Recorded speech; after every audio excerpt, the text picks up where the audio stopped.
Hello and welcome to Henry Recommends, the show where I, DisRegarding Henry, recommend to you movies that I like, and that you might like too. In this episode, I'd like to recommend the second film from Guillermo del Toro, a diamond-in-the-rough creature feature called Mimic. A deadly disease has stricken New York City, a disease which targets children and is spread by cockroaches. To contain the outbreak, an entomologist, played by Mira Sorvino, genetically engineers a new breed of insect that targets and successfully eradicates the cockroach population. 3 years later, everything seems to be back to normal, until a bizarre series of incidents leads to the discovery that not only has this new breed managed to survive underneath the city, it has rapidly evolved into a terrifyingly effective predator, capable of mimicking its preferred prey: us. Mimic served as Del Toro's first foray into Hollywood filmmaking, and it was a traumatic experience, to say the least. Its production turned out to be a non-stop battle with studios and producers, most of whom apparently saw it as nothing more than a dumb giant bug movie, whereas Del Toro saw in it the potential for so much more. Originally developed as a short film for an anthology project and later expanded into a feature, Del Toro's screenplay, co-written with Matthew Robbins from a short story of the same name by Donald Wollheim, was forced to go through many uncredited rewrites, with John Sayles and Steven Soderbergh among the contributors. During shooting, Del Toro's artistically minded choices constantly upset his producers, who hired several second unit directors, including Ole Bornadell and Robert Rodriguez, to film additional scenes without his consent or approval. Eventually, the film was taken from his hands completely and recut into something considerably different from his original vision, leaving the director devastated and heartbroken.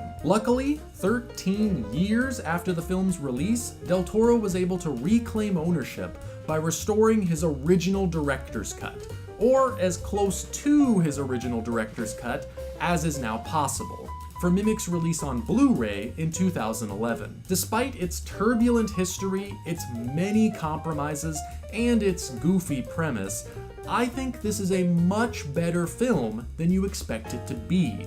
Del Toro, even in a situation like this, working as a director for hire, in hostile territory no less, doesn't phone it in. He's approached it with the same obsessiveness and attention to detail as any other project. You can spy his DNA everywhere, in the Catholic imagery, the subterranean setting, the themes of pregnancy and fertility, the colors, the textures, the stylized comic book sensibility, and especially the monsters. Del Toro, working with designers Rob Bottin and Ty Ruben Ellingson, haven't simply inflated a normal bug to human size. They've actually created a unique, believable organism with a logical and carefully constructed biology. Not even the details of their excrement can escape Del Toro's attention.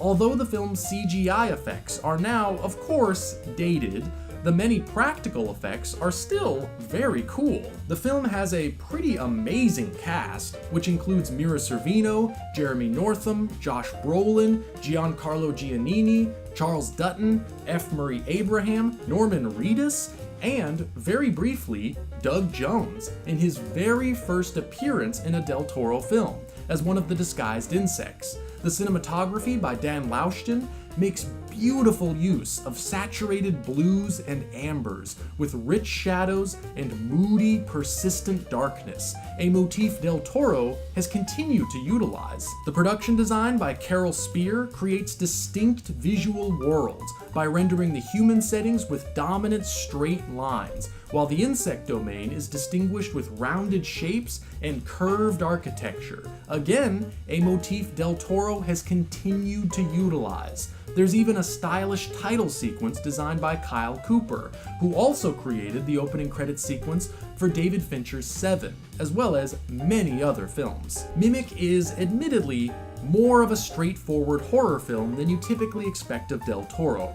He's required to deliver a certain amount of action, many of the expected horror cliches, and a bit too much wisecracking dialogue, but he still found ways of personalizing the material, presenting it with polish and skill, and delivering moments that are genuinely surprising.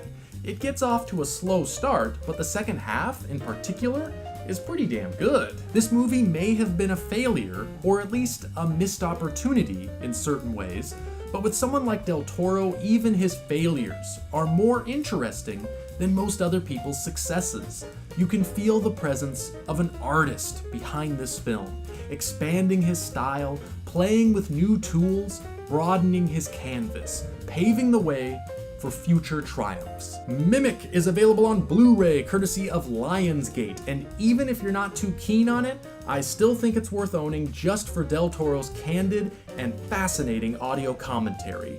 Although this film did poorly at the box office, it was followed by 2 direct-to-video sequels, neither of which have much to do with this one. They're all available as a triple feature release, but for me, this is really the only one worth owning. It's as fun and as well made as a giant bug movie could possibly be. That's why Henry recommends Mimic.